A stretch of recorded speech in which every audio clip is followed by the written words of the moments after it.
Kemanusiaan dan Pelayanan Medis Universitas Muslim Indonesia atau UMI masih berada di lokasi bencana alam. UMI melanjutkan misi kemanusiaan di wilayah terdampak banjir bandang di Provinsi Sumatera Utara, Sumatera Barat, dan Aceh.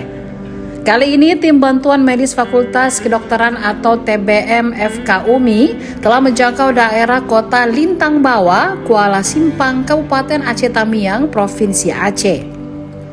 Lokasi ini berada di tepi Sungai Tamiang, salah satu daerah terdampak paling parah.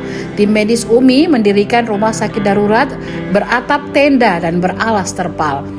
Dalam rilis resmi TBM FK UMI, banyak rumah-rumah warga hancur akibat arus deras, pohon tumbang, serta material besar yang terbawa banjir.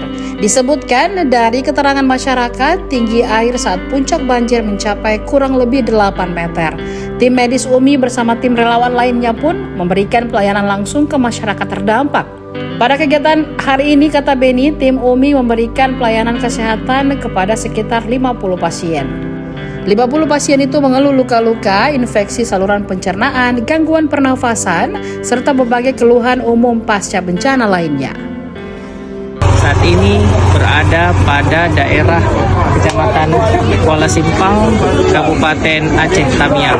Sepanjang jalan, mulai dari perbatasan Sumatera Utara hingga Provinsi Nangro Aceh Darussalam, kami menyaksikan banyak sekali rumah yang terdampak dan juga kendaraan yang sampai bersusun dan hancur porak-poranda akibat terjangan banjir bandang.